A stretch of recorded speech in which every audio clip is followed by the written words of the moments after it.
লাই হরাওবা মণিপুরীদের একটি প্রাচীন ধর্মীয় ও সাংস্কৃতিক উৎসব। 23 থেকে 25 এপ্রিল পর্যন্ত মৌলভীবাজারের কমলগঞ্জে চলে এই উৎসব।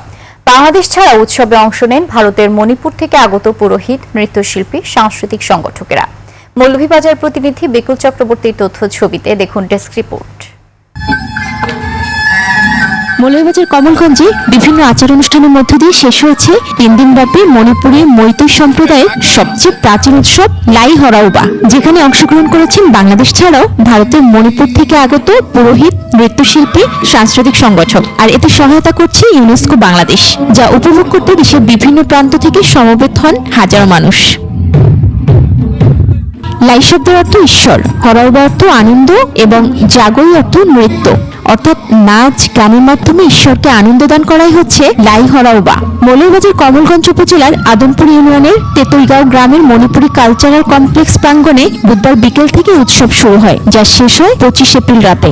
মণিপুরী কালচারাল কমপ্লেক্স যেটি আয়োজন করেছে, সেখানে সুদূর ভারতের মণিপুর থেকে গুরুরা এসে এই লাই হরাওবার উপরে বিভিন্ন রকমের প্রশিক্ষণ দিয়েছেন। ইউনেস্কো, জাতীয় জাদুঘর ও ভারতীয় হাইকমিশনের সহায়তায় ভারতের মণিপুর থেকে প্রশিক্ষক ও ধর্মীয় গুরু এনে প্রায় 3 মাস প্রশিক্ষণ শেষে 3 দিনের এই উৎসবের আয়োজন করা হয়।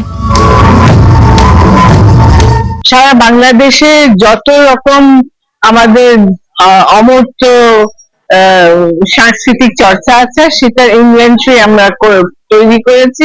এই প্রোগ্রামে যুক্ত হতে পেরে বাংলাদেশ জাতীয় জাদুঘরের পক্ষ থেকে আমি খুবই আনন্দিত। এটি মণিপুরীদের অতি প্রাচীন ও ধর্মীয় অনুষ্ঠান, সবসময় করা সম্ভব হয় না, যা উদযাপনের মাধ্যমে সমগ্র জাতির মঙ্গল হয়। বাংলাদেশের সাধনা ন্যাশনাল মিউজিয়াম এর সহযোগিতায় এবং ইন্ডিয়া হাইকমিশনও সহযোগিতা করেছেন। ধর্মীয় প্রথা অনুযায়ী এই উৎসবে প্রতিদিন আয়োজন করা হয় লোকগান, লোকনৃত্য ও ধর্মীয় আচার অনুষ্ঠান।